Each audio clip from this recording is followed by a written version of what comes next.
Okay, hi everyone. First of all, I'd like to say thank you to Affymetrix for inviting me to give this talk and getting the chance to get some Californian sunshine in the middle of the British winter. So that's much appreciated, and thank you to all of you for coming in out of the sunshine to listen to the session as well.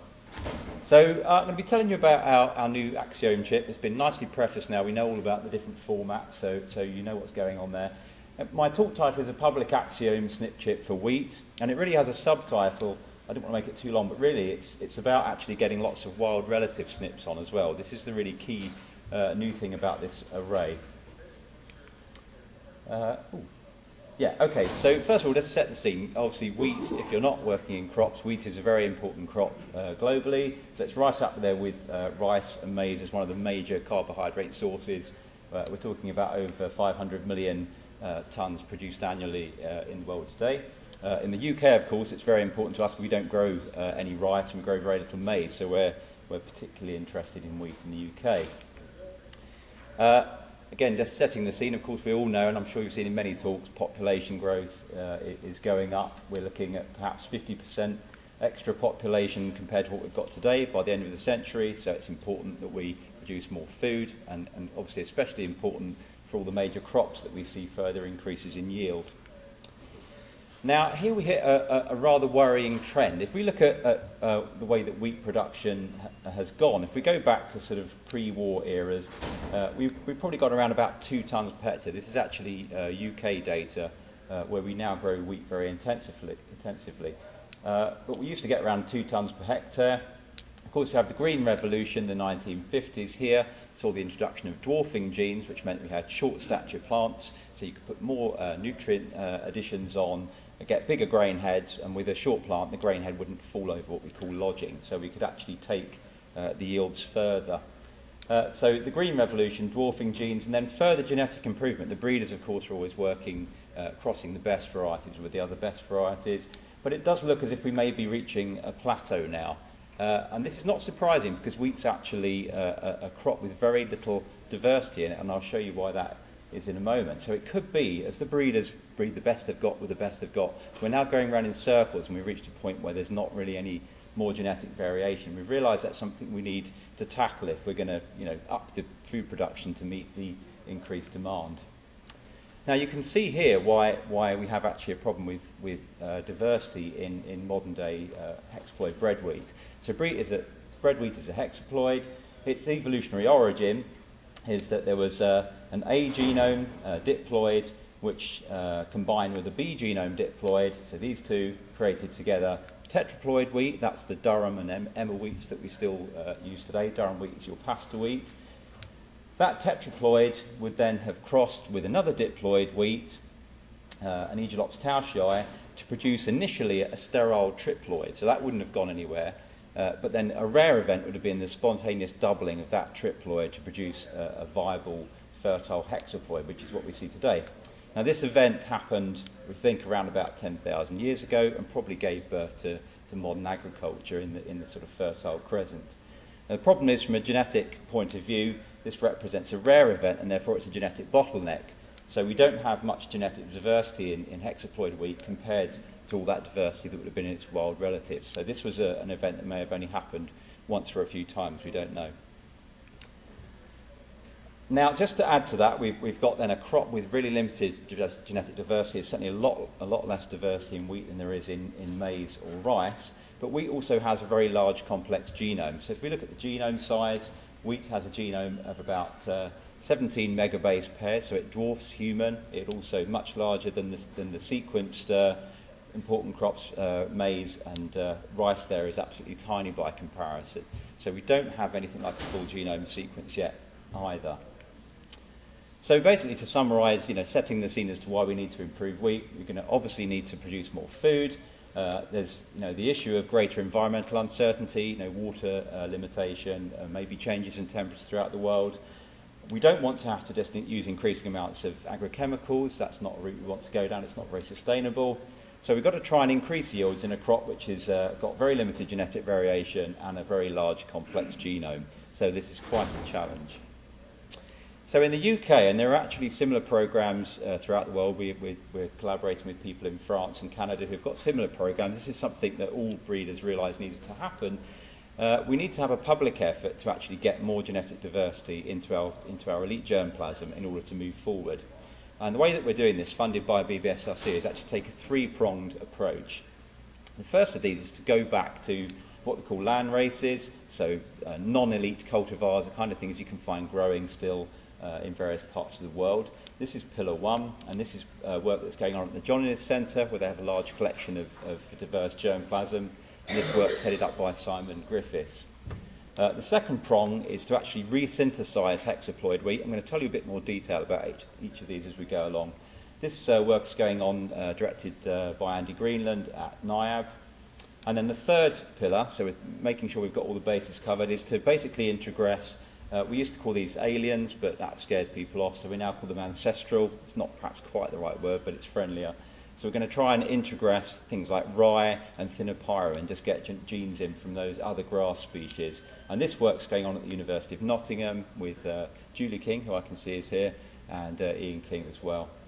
So basically the idea is that we get all of this material together, introgress into hexaploid wheat, and once we've got material in, we can phenotype it. That's going on at Rothamsted and Nottingham. And then our role at Bristol is to genotype the material so that we can characterise it all. What we want to do is to get good sets of well-characterised material, which we finally give to our breeders, who are down the right side. We've got all the major breeders in the UK, and we'll hand over this introgressed hexaploid germplasm. They can then integrate that into their breeding programmes. So that's how it's supposed to work.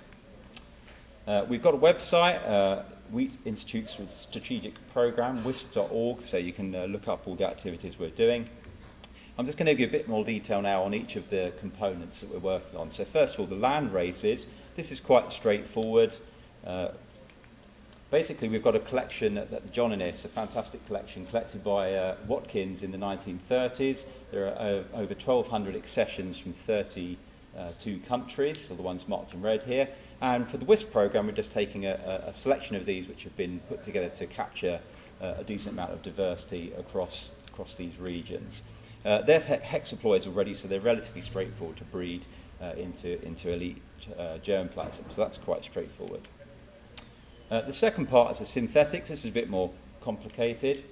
The idea of this is to recreate hexaploids from scratch, so we start with a Durham wheat tetraploid AABB genome and recross this with various different Aegilops tauschi accessions, the genome there.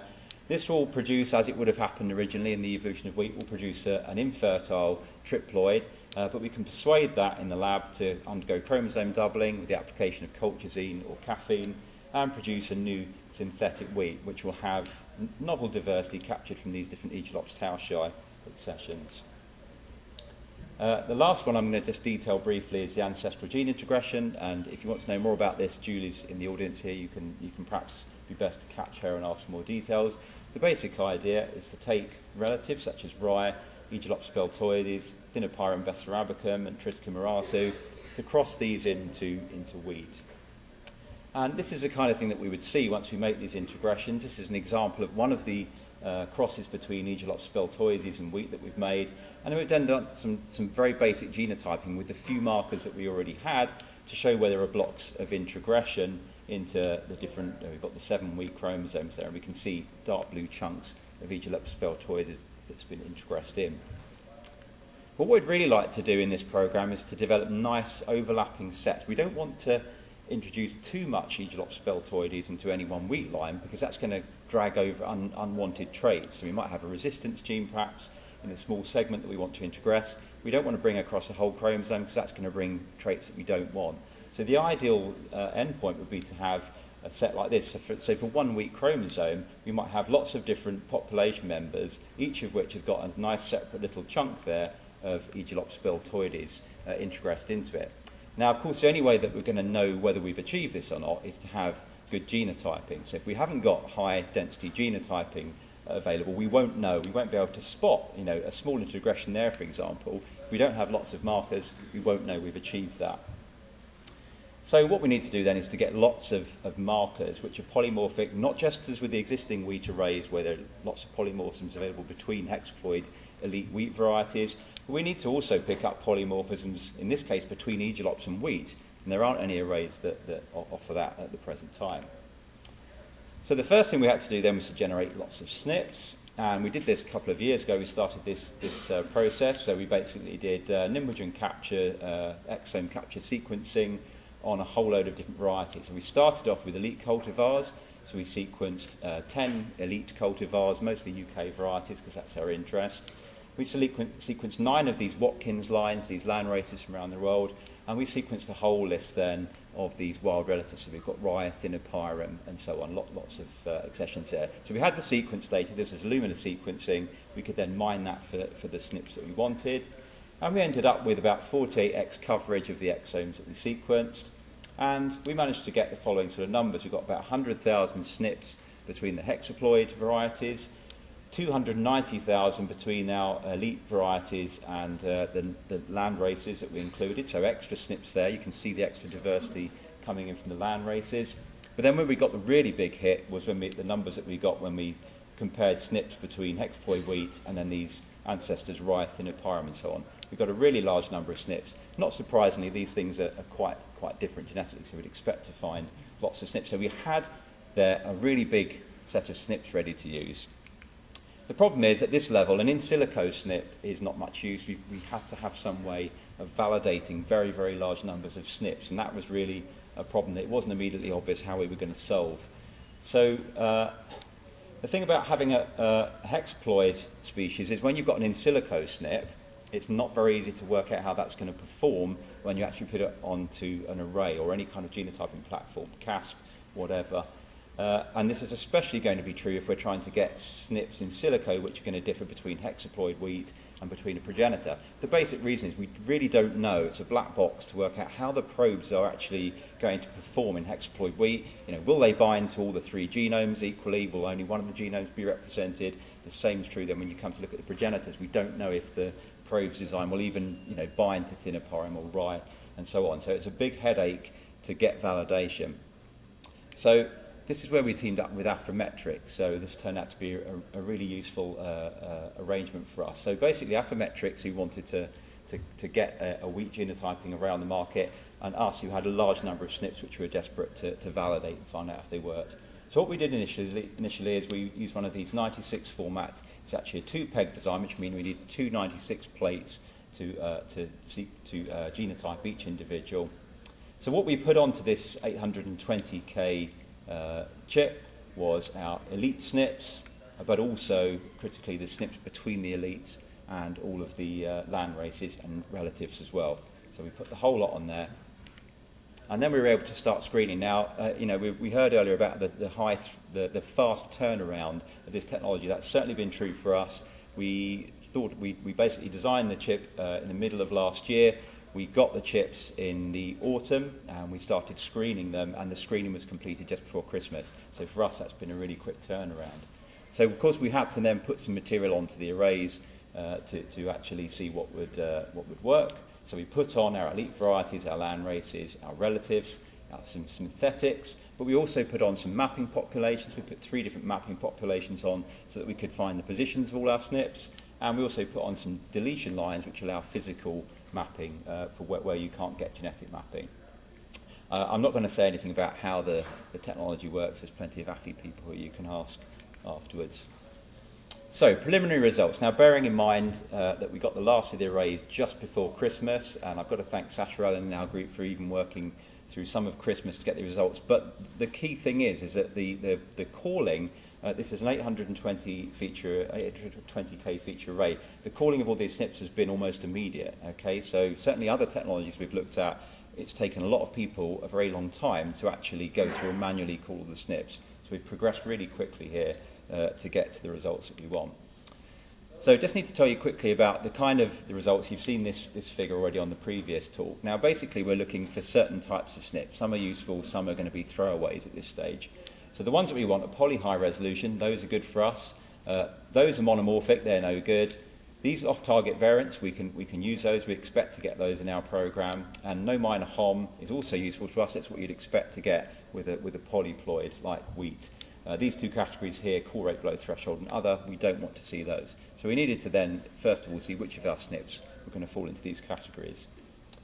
So I'm just going to say you need to appreciate why you would get these different categories with a polyploid. It might not be obvious. I'm going to start with a no minor hom. This is a sort of genotype that you would expect to see then correlating to the different clusters on here. So on the right, we'd have a homozygous cluster where this would represent one inbred line, say Avalon, and it's basically got A across all of its 3 genomes. By comparison, a second variety, perhaps cadenza, would be basically have A in the A and B genomes, but it would have then a T SNP. It's inbred, so it's homozygous for that, and that will be there in its D genome. So that forms our middle cluster there. Now the priors for the analysis would also assume that there should be a cluster there, which would be a homozygote for all T's, but that doesn't exist in nature. This is a polyploid. That's fine, so we're quite happy that that's a good call and it's what we'd expect. But if you're working on humans, perhaps that wouldn't be what you're looking for. The poly high resolution are actually really good SNPs for us, and these are SNPs that can be used in breeding material. So you have, this basically are SNPs that behave as if they're a diploid, okay, and I'll say a little bit about why that might be in a moment. But basically we're not really picking up all the genomes, we're just seeing a homozygous T for this right-hand homozygote, the other homozygote A in the cluster there, and we can pick up the heterozygote in the middle. So this is a sort of pattern we'd expect if we put a cross between 2 varieties, and we'd see the heterozygote in the middle. So this would be great for screening F1 material for mapping populations and so on. Now, why would it be? We call these codominant SNPs. Now, why would you get those in a polyploid? You wouldn't necessarily expect to only pick up one genome, but we think we know some of the reasoning. If we take all the SNPs we've developed and we blast search them back to our own 5x genome coverage of wheat, if we look at our dominant SNPs, those are the ones that behave like normal polyploids, then if we look at the coverage that we get for a blast search, it peaks at 15x coverage. So that's 3 genomes with 5x coverage, multiply out, you'd expect 15x. So they're ones basically that are present on all 3 genomes.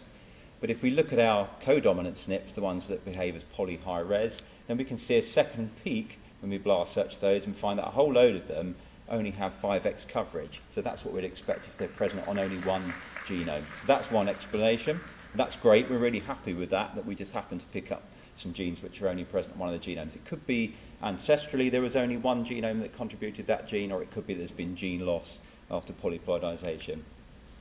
The other thing that we think that happens is that our codominant SNPs are also present in the flanking regions of genes rather than in the genes themselves. So if we look at the dominant SNPs, then they tend, if we look at the blast search results for those to protein coding genes, we find that where the SNP lies within the coding region, the dominant SNPs, most of the dominant SNPs lie in the coding region, and a small proportion lie outside in the UTRs. Partially codominant SNPs are ones which are dominant in some comparisons and codominant in others, depends which lines you put on. They're intermediate. And then for the codominants, we actually find that most of the codominant SNPs lie in UTRs, and then the minority of those SNPs lie in the coding region. So taking those two reasons together, we're basically saying that some of our codominant SNPs just happen to be only present on one genome, and many of the others are actually in UTRs. Now what that means, the UTR is not functionally constrained, so it's got more sequence diversity, so it's more likely that the probe that we design just happens, therefore, to only hit either the A, B or D genome. So that's fortuitous. They're really good plum SNPs for us. And finally, the off-target variants, they're just like poly high res, except we have a third cluster here, which are basically things that they've got low intensity. This is intensity on this axis. And these are SNPs which really just failed in some of the varieties. This is not surprising because these could be a set of hexaploid-based SNPs, and these individuals here are perhaps progenitors that don't match up to the probes at all. So we're not bothered about that. They can sit down there and we can just use these results here. So basically any of these 3 categories are good news for us. They're good SNPs that we can use. Now, we waited with some trepidation after having, Affymetrix put a lot of work in, we put a lot of work into setting up this array. I'm very pleased to say that the numbers came out really well in terms of the numbers of SNPs that validated. Particularly the poly high resolution group. These are the super plum SNPs as far as we're concerned, highly exploitable. We've got really good numbers for the hexaploids, between the hexaploids and the land races, between the hexaploids and the tetraploids, and between the hexaploids and the wild relatives. So these are all the things where we desperately needed SNPs, and we've got them, they're validated on the array. These other categories, we've also got good numbers in there as well, and if you look at the final column, see we've got really large numbers of validated SNPs. Now I should say, if you look carefully, these numbers add up to more than the number of SNPs we've got on the array. That's because a SNP can be in this category, but also in that one. So if I just take you down, if we just look at this additively now, if we start off with our hexaploid SNPs, we get 117,000. If we then add in the SNPs that we get only by adding in the Watkins lines, the land races, we get an extra 30,000. If we add in the tetraploids, we get another 156,000. And then we finally add in things like rye, thinopyrum and so on, we get an extra 290,000. Adding all of that up, we end up with 593,000 out of our 820k chip actually validated. It's about 72%, which is absolutely fantastic. We're really thrilled with that. We would not have expected, certainly not to get any more SNPs than that validated. Okay, so the array works. We can breathe a sigh of relief. So what can we actually do with that? This is the kind of thing that we were trying to do in the program. This is actually data that we generated using Cas markers, just putting 200 Cas markers on the whole wheat genome, and it's tracking the introgression of Aegilops speltoides. This is a complex cross where we took speltoides, it was crossed with Chinese spring, and then the offspring from that cross was crossed back into Paragon, which is an elite bred wheat line. So the kind of thing we need to do there, we need to see, here's our speltoides, it's homozygous, these are different SNPs running across in rows. So there's our speltoides, the SNP calls for that. We've got the centimorgan position there, moving from 56 up to 191, and this is all in chromosome 3b in wheat. Then we've got Chinese spring and Paragon, which are our two parents, and you can see that they've got different base calls, so we can differentiate them. Now, we only had a few SNPs initially, say 200 across the whole genome, that could do this. And what you can then do is look at the backcross ones. There's 4 different backcross 1 lines. And here's a good example. You can see you've got CA here, that's become heterozygous. It's picked up the A from the hexaploid parent and the C from the introgression. So that's good. We can track that down and find at this point there's been a recombination. So beyond 99 centimorgans, it reverts to being all just wheat parents. That's exactly what we need to actually achieve with this genotyping, but it's done on a very coarse level. We could easily miss a decent chunk of introgression on this level. So just put this in perspective, what we can now do, given the numbers of SNPs we've just got off this array, here we put an Aegilops speltoides introgressed population onto the array. We've got our 7 linkage groups there and our 3 genomes, and you can see the sort of numbers of SNPs between speltoides and wheat that we've now got, having analysed this array data. So you can imagine we're really not limited now by numbers of SNPs. We're just going to be limited by recombination events to actually to have the detail that we want to actually see these introgressions. So this has cracked our problem basically. We've got plenty of SNPs now that can really finally track these introgressions. Mapping is really important. The SNPs really gain much more value if we know where they are on the genome. So as I said earlier, we put 3 mapping populations onto these arrays. We got Aparta times synthetic, Avalon times cadenza, and Savannah Rialto. And we got really big numbers of mapped SNPs and all. 38,000 for Aparta synthetic, 26,000 for Avalon cadenza, 21,000 for Rialto Savannah. So we've actually added a huge number of mapped SNPs to what we had available in wheat at all. In total 68,000 SNPs are polymorphic on at least some mapping population, so that's the sort of number we'll be able to map. We've got good overlap between the different populations, so we can tie those maps together. We've even got 872 SNPs which are on all 3 maps, so we'll get good integration across all those. And just to show you then, those SNPs are really nicely evenly spread across the genome. This is a synthetic Aparta map. Again, 7 linkage groups, 3 genomes. These have got really good numbers of SNPs. Surprisingly, even the D genome, which is got less diversity than the other genomes, the minimum number of SNPs we get is actually on 4D, which is no surprise at all. But even that's a decent number. So we've got really nice saturation of markers across all the linkage groups now. We can also, for those that we can't map genetically, we can do physical mapping, because of course we have the sequence available from the IWGSC survey sequences, and we find that 97% of our SNP contigs can be mapped to a chromosome arm on that data set, and we can also get extra information from our nullisomic and diatelosomic lines that we put onto the array as well. What happens there is if you have a deletion line, you can then compare. A SNP will go missing on a deletion line in a specific one. So if you've got a deletion line for 1A and a SNP goes missing in 1A, then you know it maps to there. So we can physically map in that way. And we can confirm the position of another 278,000 SNPs on those deletion lines. So if we can add, that sort of backs up the confidence from this blast search. Ooh. Windows is not genuine, apparently. Who didn't pay the license fee? Oh no, done it now. Well, it's really hard to operate like that. Okay. Go back and switch. It's really awkward to. Sorry about that. Okay. Hopefully that went going right. Okay, so what we're going to actually do with that, this follows the pattern now. We've already seen what you can do once you've got a big array. We've got our 820k array. We're very happy, smiley face around with 593,000 validated SNPs. So the world is now our oyster and we can make lots of subarrays from that. So starting off, the first thing that we want to do, because we're under huge pressure from the UK wheat breeders, is to make a custom Axiom 384HT array of the higher density format you've just seen. That's going to be a breeder's chip and it's going to have approximately 35,000 SNPs. What's really nice for the breeders is that these are going to be absolute plumb SNPs. They're all going to be mapped, they're all going to be codominant, we can arrange even coverage across the genome so they don't waste any, and they're all going to have good pick scores, so they'll be polymorphic amongst a good number of varieties. We're just finalising this now, and it was mentioned earlier that we've got a press release to announce the forthcoming release of this chip in time for the breeding season in spring 2014. The key thing is our group, we take a view of publicising everything. So all the information on the array will be public and completely IP free. This is why we actually didn't collaborate with any other groups. It's kind of a selfish thing in a way, but we thought if we put all our own SNPs on, then we can definitely throw the whole design out there into the public domain. So that's great. The breeders can get cracking with that array. The other thing for our WISP program then is that we're planning to make at least one array, and it might turn out to be several, we don't know yet, but a custom array which will have progenitor SNPs on it basically, so that we can then and probably some wheat SNPs as well, so that we can then track introgressions. So that's going to get underway in 2014 and be used to support our WISP program. As I say, it may be that other arrays we need, we might have to have a selection. And all the data will go onto our website. People who work on wheat will be familiar with the fact we put all of our data publicly on here, all our caste marker data, everything we've done will all go onto the website, so you'll be able to find out more about the SNPs on the array, do lots of extra analysis as well. So everything will go on here.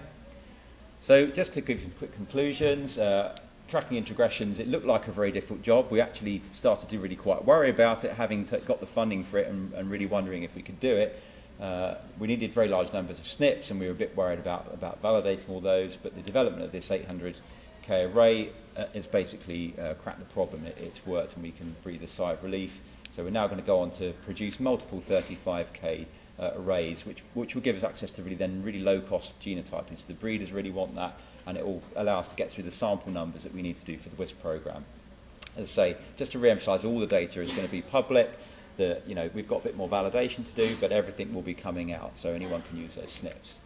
Finally, acknowledgements. That's us, the Bristol group. Particularly want to mention Sasha Allen, who's really been working really hard to get all the data out. Our WISP collaborators, Graham Moore leads the programme, we've got Simon Griffiths, I've mentioned already, particularly Ian and Julie King with their alien introgressions and so on. The breeders, who are all involved, and then finally also the Affymetrix bioinformatics team have been incredibly helpful and supportive in setting all of this up, particularly Alessandro Devassi, who is our European bioinformatics support. He's visited us and helped us get all the scoring sorted out. And Jeff Scopes is our local field application specialist, helped us get all the arrays scanned. So thank you very much.